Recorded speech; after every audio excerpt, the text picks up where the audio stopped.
You are 25 years old right now, and you have only completed 1/8 of your life.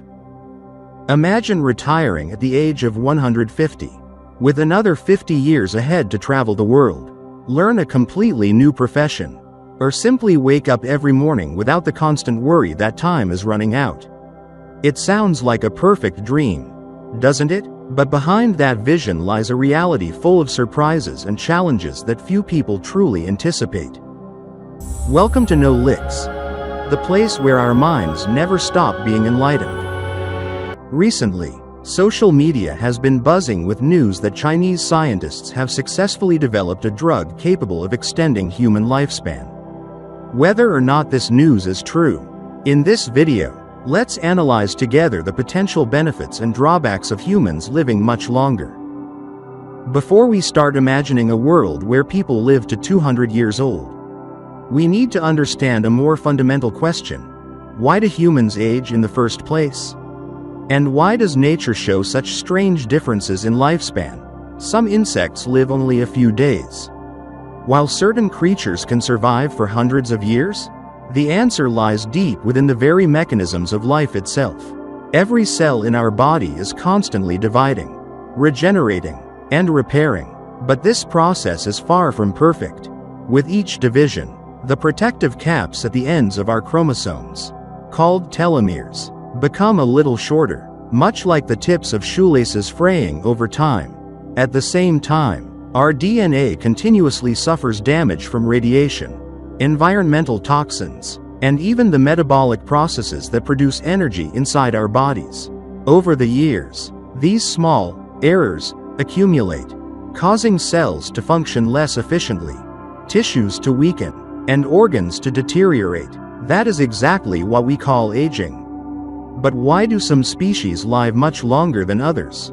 The secret lies in the survival strategies that evolution has selected for each species. Small creatures like flies or mosquitoes have extremely short lifespans because they reproduce quickly, in large numbers, and are essentially designed to live briefly before making way for the next generation.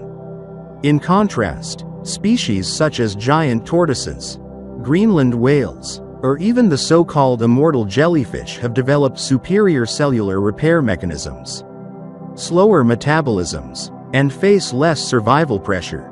So evolution has favored them to live significantly longer.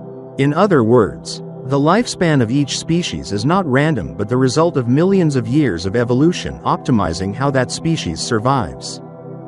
Suppose biomedical technology has reached what scientists like Aubrey de Grey and Ray Kurzweil call longevity escape velocity, LEV.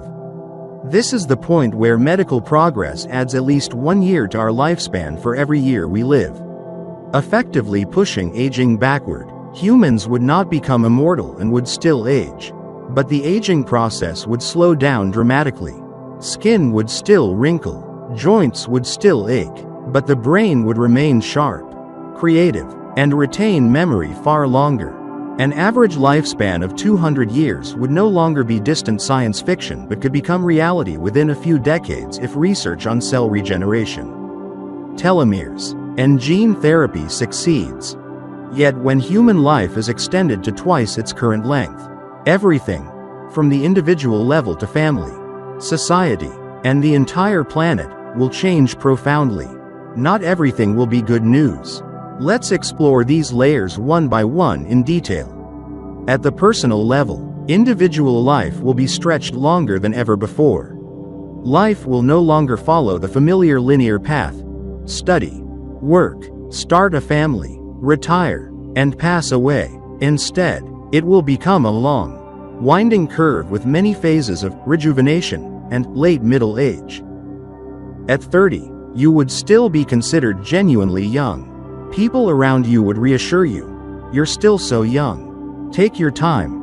There's a whole century ahead." By 50, you might only be starting your real career, because the previous decades were for experimenting, traveling, and learning randomly.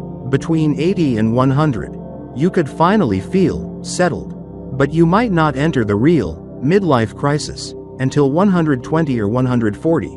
Questioning what you have done after more than a century and beginning major changes. Learning to paint. composing music, or starting your third business. One humorous but thought-provoking aspect is that procrastination would reach its maximum level. "I'll do it tomorrow" could easily become, "I'll do it in 30 or 40 years." Why rush when you still have hundreds of years left? Many psychological studies show that when people perceive time as infinitely abundant, they tend to fall into temporal discounting, underestimating the value of distant rewards. Motivation decreases, time pressure disappears, but it is replaced by a sense of emptiness. Psychology also indicates that prolonged procrastination often leads to accumulated stress, anxiety, and even depression.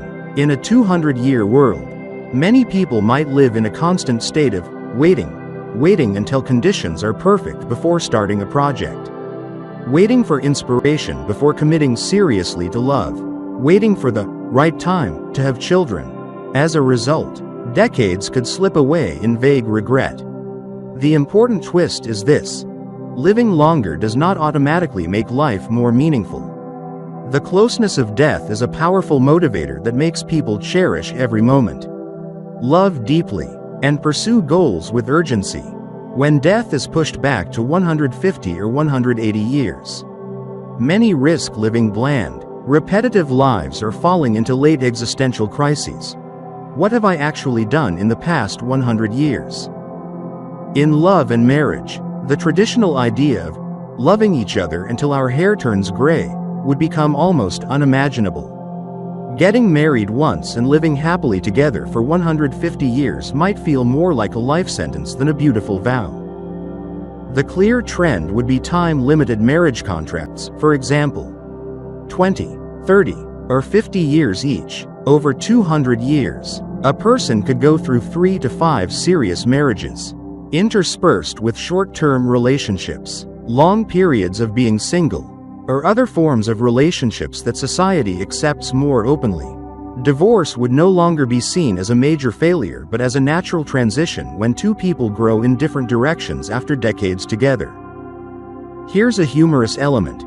Your ex is still alive and well, and still remembers every mistake you made 80 years ago.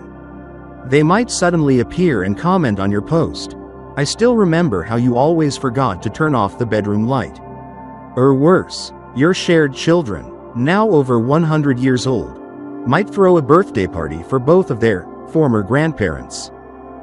On the positive side, love could become deeper because you would have real time to truly understand a person through many stages of life, from youthful passion to maturity and then slow aging. However, the downside is that boredom could set in earlier if there is no continuous change and effort. At the family level, 6 or 7 generations could live at the same time. Having children would be significantly delayed. Why rush to have kids at 30 or 40 when your health remains strong until 80 or 100? Many couples would choose to have children later, at 60 to 80 years old, when their careers are stable and they feel more mentally and financially ready.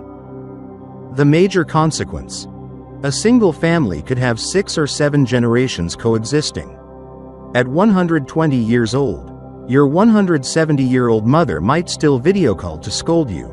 You're already grown up and you're still wasting money? Great-great-grandparents at 200 could sit and tell historical stories to their great-great-great-grandchildren like a living documentary.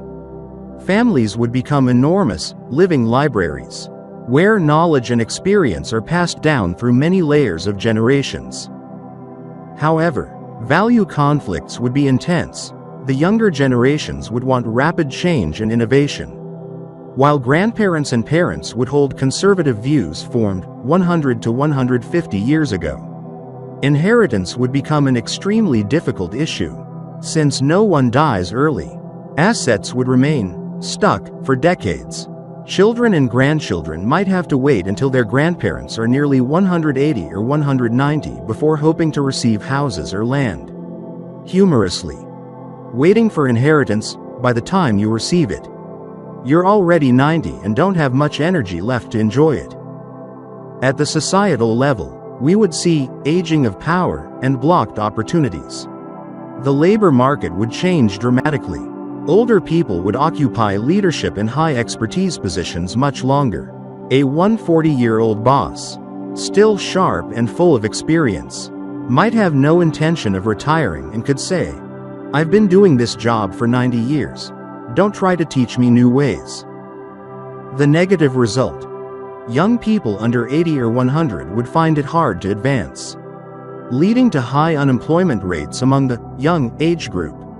Society would experience aging of power, where authority and decision-making concentrate among older individuals, who tend to be more conservative. Creativity would have two sides. It could surge thanks to enormous accumulated experience. One person might change careers 5 to 7 times and keep learning throughout life. But it could also be stifled by rigidity and comments like, "We already tried that 50 years ago." Education would no longer be a one-time phase in youth. You could return to university at 90 to learn a new profession or study online throughout your life to stay updated. However, if you are not proactive, knowledge could quickly become outdated in a world where technology changes at lightning speed. At the national level, the economy, healthcare, and politics would be completely disrupted. Economically, longer working lives would boost overall productivity and tax contributions. But pension and social security systems would risk collapse. Who would pay pensions for people retiring at 150? Retirement age might need to be raised to 140 or 160. Taxes would increase sharply, or governments would have to completely restructure the system. Youth unemployment could become a slow-burning political time bomb. In healthcare, the cost of caring for elderly people would skyrocket, even though the truly old phase might only begin at 120 to 150. Chronic diseases such as heart disease, cancer, and degeneration could last for decades, requiring expensive regenerative technologies and continuous care. Politically, national leaders could remain in power for 80 to 100 years. New ideas would struggle to emerge because older people would dominate parliament and key positions. Laws could carry the imprint of 2 centuries ago. Humorously, the current traffic law was last updated when cars still ran on gasoline and self-driving AI didn't exist. At the global level, population explosion and enormous resource pressure would pose the biggest challenge. If birth rates remain the same as today, Earth's population would explode uncontrollably. With 8 billion people currently alive, each living an average of 100 more years would create extreme pressure on food, clean water, energy, and living space. Overpopulation would no longer be a distant concern but an existential crisis. Conversely, if humanity actively reduces births dramatically through strict policies or a widespread, child-free culture, the population could stabilize, but society would age severely, lacking young, creative workers. Environmentally, longer-lived humans would directly witness the long-term consequences of climate change, rising sea levels and recurring natural disasters.